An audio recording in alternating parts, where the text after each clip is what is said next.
Hello everyone, welcome to Advanced Knowledge Systems and a warm welcome to AKS IAS Academy, which is one of the premier institutions in India, and it offers examination coaching for UPSC, CSE, State Public Service Commission, SSC Combined Graduate Level Exam and CLAT examinations. So do visit AKS IAS Academy and also the website of AKS IAS Academy. And about me, I am Sandeep Bhushan and my credentials are I have 10 years of teaching experience for civil services. I take up international relations and internal security and the analysis of the Hindu newspaper. And this session will certainly help you because I would be emphasizing on the keywords and the key phrases from the newspaper, and by that we will identify the factual, analytical and conceptual questions which will be very useful for the preliminary examination.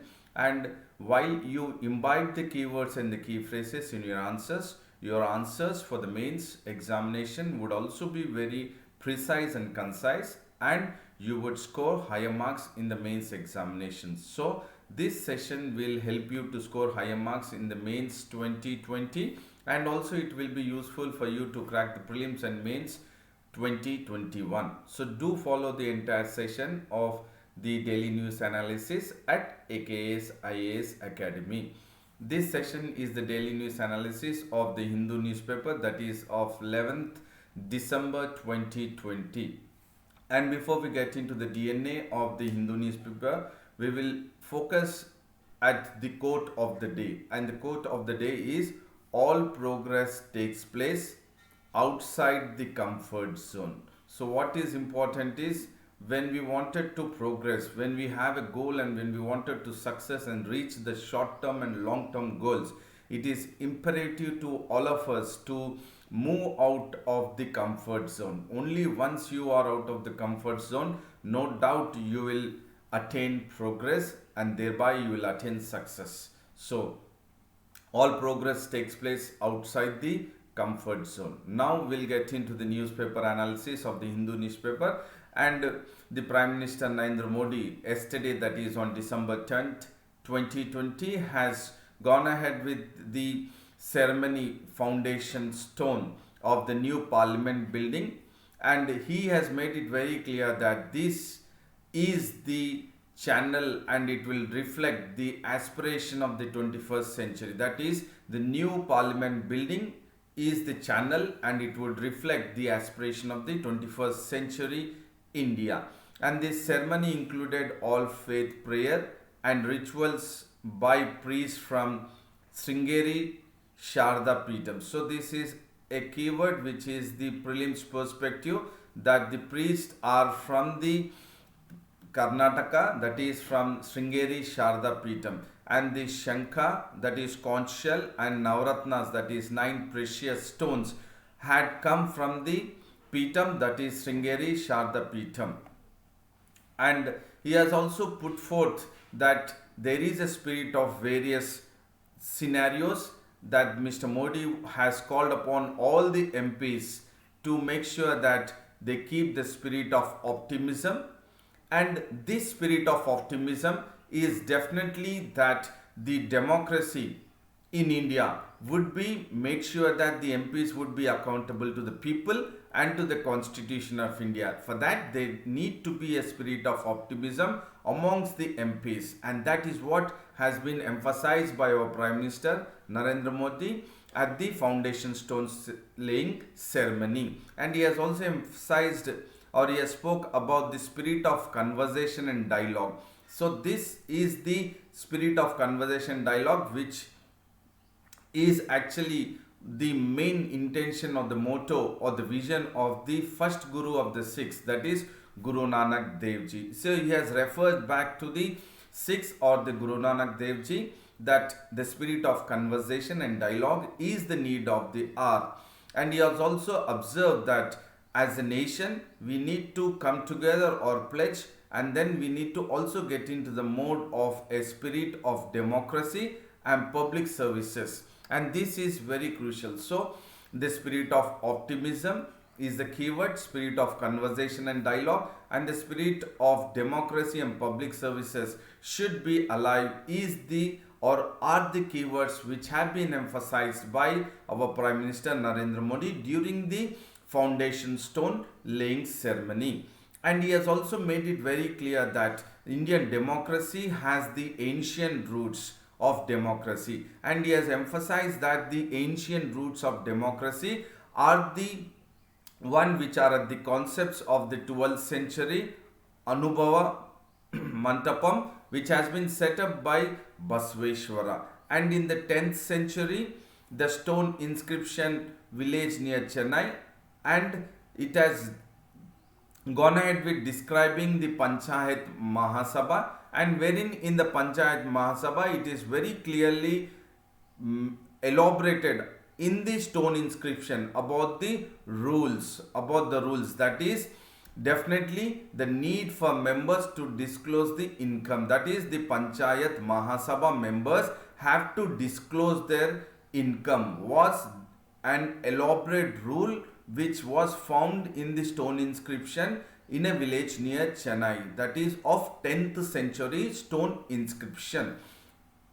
and which described the Panchayat Mahasabha. And he has also pointed at the ancient republics of the Lichavis and the Shakyas. So certainly he has brought in the ancient roots of democracy, what India is now following, that is the Indian democracy in the 21st century is based on the 12th century Anubhava Mantapam, which is set up by Basveshwara, and the 10th century stone inscription in Chennai, which describes about the Panchayat Mahasabha and the ancient republics of the Lichavis and Shakyas. That means you as a civil servant aspirants, you need to focus the Lichavis and Shakyas in regards to the history perspective, and the stone inscription of the village which was found in Chennai talking about or describing about the Panchayat Mahasabha. So these are all very crucial information for the prelims perspective for 2021. So this was the statement or emphasis made by our Prime Minister Narendra Modi, and we will just look at the few of the features of the new Parliament building, which is of 4-story building, and its total area is 64,500 square meters, and there are 3 spaces which are for Lok Sabha, Raj Sabha in the central launch. And the theme of the 3 main spaces, is for Lok Sabha it is peacock, which is a national bird, and for Raj Sabha the theme is lotus, which is the national flower, and for central launch it is the banyan, which is the national tree. So these themes could be a possible question for the prelims in the year 2021, and the national emblem will crown the new Parliament building. So it is the national emblem which crowns the new Parliament building, and the capacity of the new Parliament building for Lok Sabha it is 888 seats, which currently now we have the accommodation for 552 MPs, and for Raj Sabha the capacity is in the new building 384 seats, and definitely there will be a Lok Sabha hall wherein there would be a joint sessions which can be hosted, and the total number of seats which can take up in the Lok Sabha hall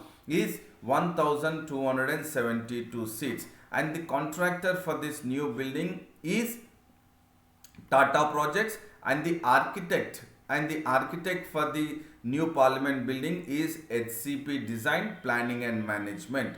And the deadline for the completion of the new Parliament building is they are planning to go ahead with the commencing of the winter session of Parliament in October 2022, which would again be part of the 75th year of independence. But definitely this is, the issue is in the Supreme Court, wherein few of them have challenged the project, that is Central Vista project. So this can also be the questions for the prelims UPSC perspective.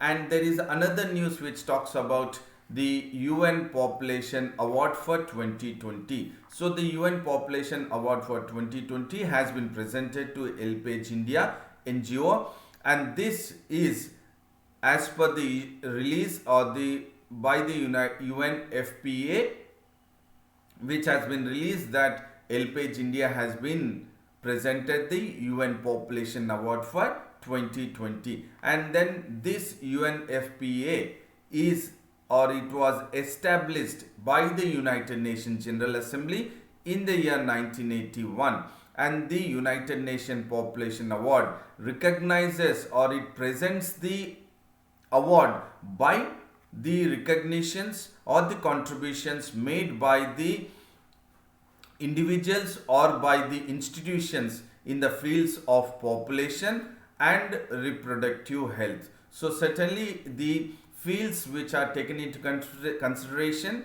by the United Nations General Assembly or for the United Nations Population Award is as per the fields of the contribution to population and reproductive health. And this committee is chaired by Ion Jinga, and there are other representatives, that is 9 other members who are part of the United Nations member states, and the committee is chaired by Ion Jinga, who is from Romania, and they are the permanent representative of Romania. That means he is the permanent representative of Romania to the United Nations, who is chairing the United Nations Population Award. So this again is for UPSC prelims perspective. And for the first time in the history, United Nations Population Award has conferred to an institution, that is Indian institution, because this is LPH India. This award is for an institution. Earlier in the year 1992, it was awarded, that means UN Population Award was awarded to an individual laureate, that is Mr. J.R.D. Tata, which was 28 years ago. And this LPH India has been working, that is its mission is for the working for the cause and care of the disadvantaged older persons, so that they would improve their quality of life. And they have been doing this, that is they have been working for the disadvantaged older persons so that they would improve their quality of life since 4 decades. Since 4 decades they have been into that, and it is the LPH India is the first Indian institution to receive the United Nations Population Award. And there is another news which is in regards to the lawsuits which have been filed against the Facebook, and now the Facebook incorporation, wherein the lawsuits have been filed, could force the Facebook to sell WhatsApp and Instagram, because the lawsuits have been filed by the US Federal Trade Commission and by almost all the United States, that is all the US states have filed the lawsuits against the Facebook incorporation, because they say that the Facebook has gone ahead with a strategy of buy or bury strategy, and this strategy is to make sure that they snap up the rivals, they make sure that the rivals are not in the fray, and they are also keeping up the smaller competitors not to get into the competition by the strategy that is called as buy or bury strategy. Sorry. And the twin lawsuits by US Federal Trade Commission and the US state, almost every US states have been filed, and they are accusing the Facebook, so that they are making sure that the rivals are not, or they are buying the rivals, and they are gone ahead with acquisitions of Instagram. They have also acquired, or acquisition was also in regards to WhatsApp. That means the Instagram, that is the photo sharing app, was being purchased for 1 billion in the year 2012, and the messaging app, that is WhatsApp, was acquired in the year 2014 for 19 billion. That is, they are making it very clear that they're buying up the rivals. That is, the Facebook is buying up the rivals, and they are snapping up the rivals and all other smaller competitors, that they should not come into the fray of what the Facebook is getting into the mode of the business. And now the Facebook becomes the second big tech company to face the legal challenge with the lawsuits, that is twin lawsuits which have been filed. Is the earlier company, this becomes the second one. So which is the first one? The first one is the US Justice Department has sued Alphabet Incorporation Google in the month of October, in accusing that 1 trillion company, that they have gone ahead with making sure that they also have kept the rivals at bay. So the first company in US to face the legal challenge is Alphabet Incorporation, and now the second one is Facebook.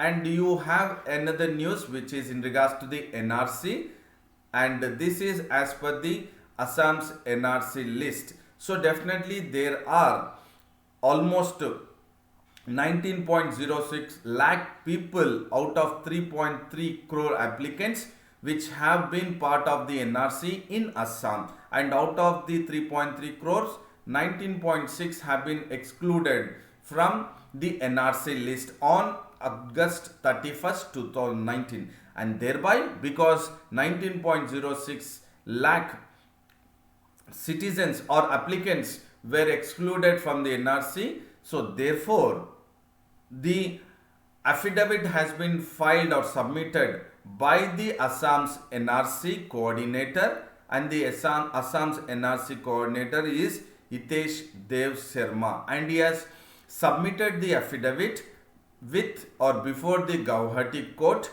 so that he wanted an exercise to be taken up, and he is seeking a change for the status of 10,199 applicants who are part of the NRC. So here, the out of the 19.06 lakh who have been excluded on August 31st, 2019, now the coordinator of Assam NRC, that is Hitesh Dev Verma or Sharma, has submitted the affidavit before the Guwahati High Court, and he is wanting the officials to exercise, and is wanting or is seeking a change for 10,119 applicants. And this affidavit says that the updated NRC was only a supplementary list. That means on the August 31st, 2019, the list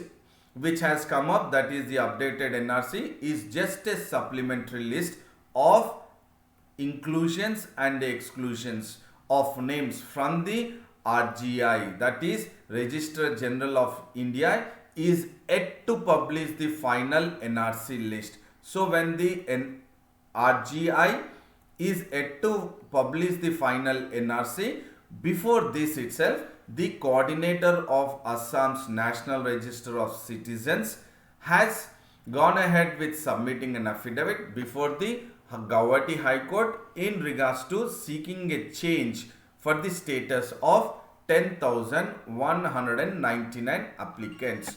And this affidavit has been submitted by the coordinator of Assam NRC, because the District Registers of Citizens Register has requested the NRC authority to change the status of 10,000 applicants, citing various proper reasons that they be included part of the NRC list. And this is definitely because of the request made by the District Registers of Citizen Register.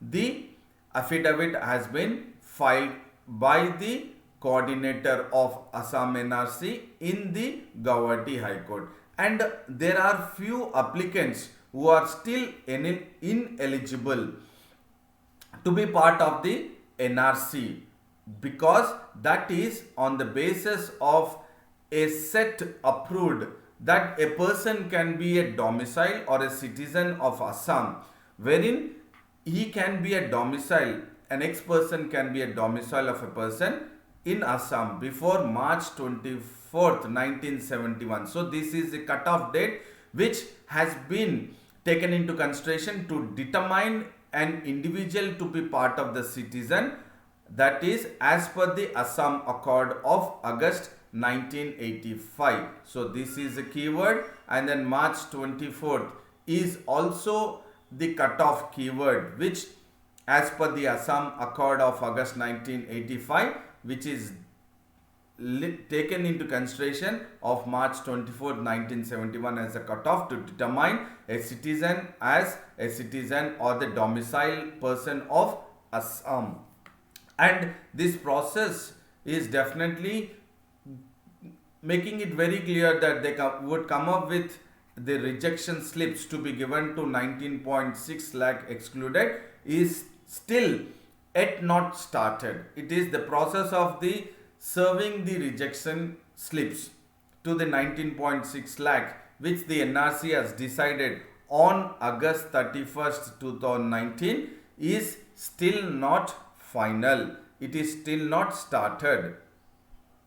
And thereby, once a person is excluded by the NRC or the Registrar General of India, that excluded person will have 120 days to file an appeal with the Foreigners Tribunal, and in turn the Foreigners Tribunal will have 6 months time to dispose the case whether an individual is a citizen of Assam as per the Assam Accord of August 1985, which is the cutoff date is that they can prove that they are domicile person of Assam before March 24, 1971.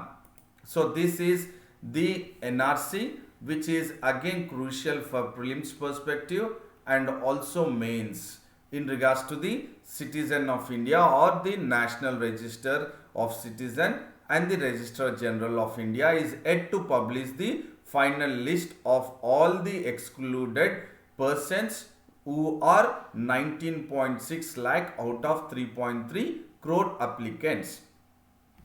And India and Nepal are together now to restart a commercial flight, and they have decided to launch an air bubble arrangement. This is the keyword. The air bubble arrangement between India and Nepal have been decided, and they would restart the commercial flights which have been stopped, which have been hindered because of the, or which have been disturbed because of the COVID-19 pandemic situation. And this air bubble arrangement has been decided between India and Nepal on the backdrop of 8th meeting of JWG, that is Joint Working Group of Nepal India Cooperation in Power Sector. So there was the meeting which was with the Joint Working Group on the power sector cooperation between Nepal and India, and the backdrop of this, the India and Nepal have decided to launch the air bubble arrangements,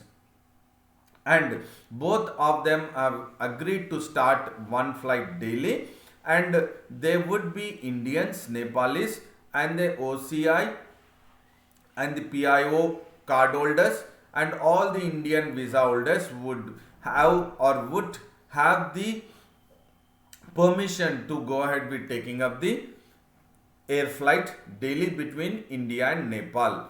And this would follow, that means air bubble arrangements would follow based on the medical protocols, and if there is a need for the RT-PCR test, they would go ahead with the RT-PCR test, and the report has to be submitted 72 hours prior to the travel of the individual.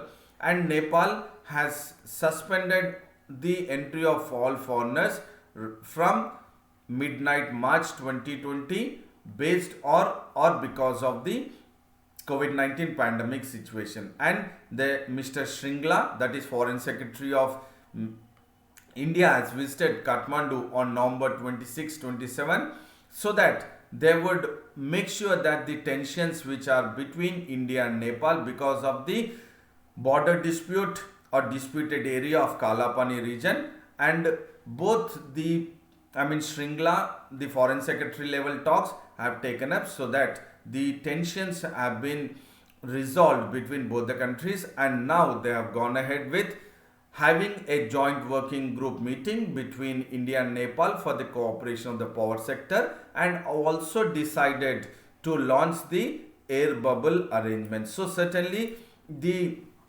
bilateral relations between India and Nepal are getting into the positive trend after the border issue between India and Nepal, that is the Kalapani region.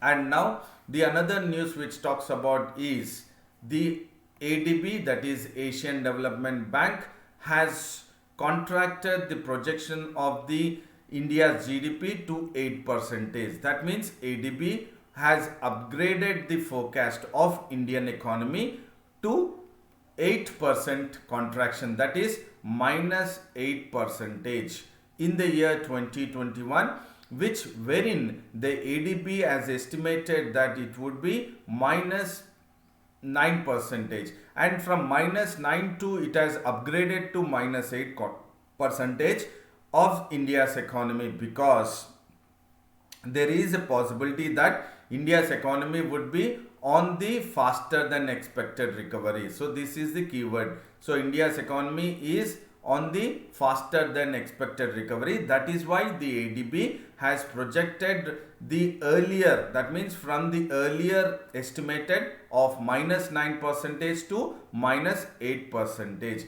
And when we compare it with the June quarter, that is in the year 2020-2021, the economy has contracted, that is GDP of India has contracted to minus 23.9%. So certainly from minus 23.9, now the ADB is projecting it to, that is the India GDP is projecting to 8%. So certainly this is the faster than expected recovery in the Indian economy.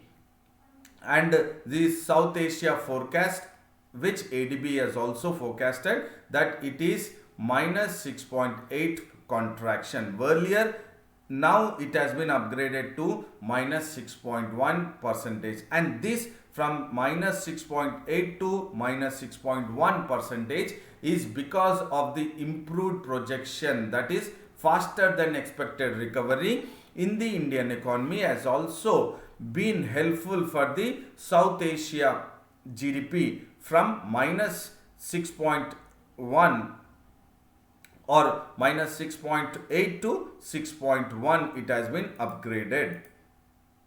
And the inflation which the ADB is now expecting in India is that it would ease in the coming months, and the inflation would be 4.1 or 4% in the year 2021-22. And this inflation has risen in India because of the supply chain disruption.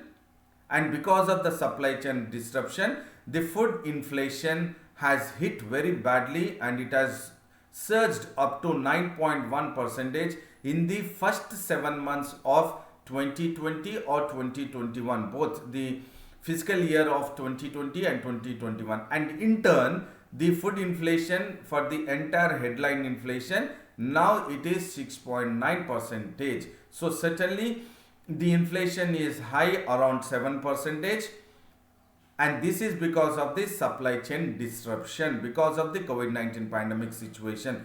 And the ADB has raised the India's inflation projection from the current fiscal, that is which is now 5.8% to 4.5%. So definitely there is a positive trend that the inflation might lower and the India's growth might increase, or it would be in positive trend, which would be from minus 9% to minus 8%. So definitely the Asian Development Bank, which has projected the India's economy, has also to be looked into consideration, so that it would be an useful information for civil's perspective in regards to the economy. So definitely the projection, that is India's economy we have spoken about, and then South Asia economy, and the inflation of India and the supply chain disruption. So these are all the keywords which you need to focus or look at while you are analyzing the newspaper.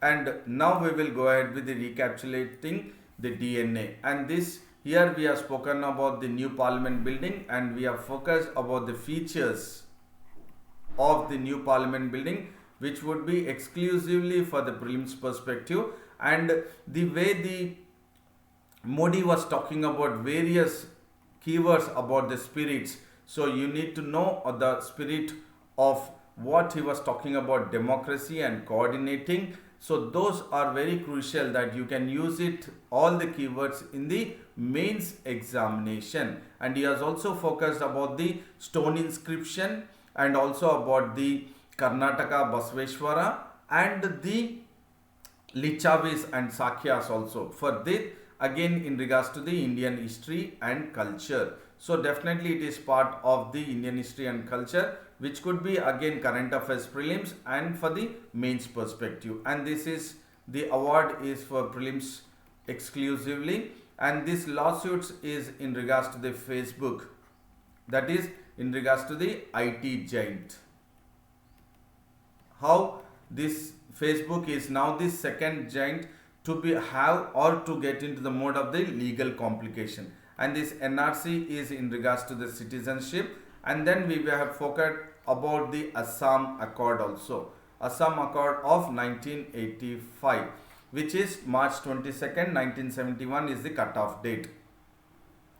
And this is in regards to the India and Nepal bilateral relations, which now it is trying to get into the mode of stability, wherein it has deteriorated the relations between India and Nepal because of the border dispute or the disputed area, that is Kalapani.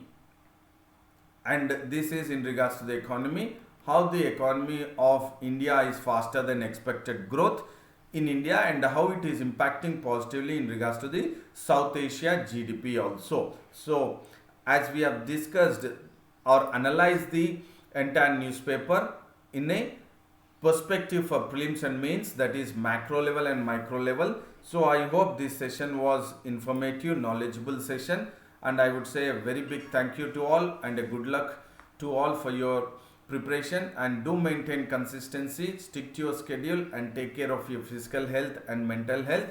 And then do like the video, share the video, and do not forget to subscribe the AKS IAS Academy English Medium YouTube channel. And then do visit the website and also sign in to the Telegram link of AKS IAS Academy, that is Advanced Knowledge System. And then see you again tomorrow for the daily news analysis, which will certainly be beneficial for you for both prelims as well as mains examinations. So I would say a very big thank you to all. Thank you very much.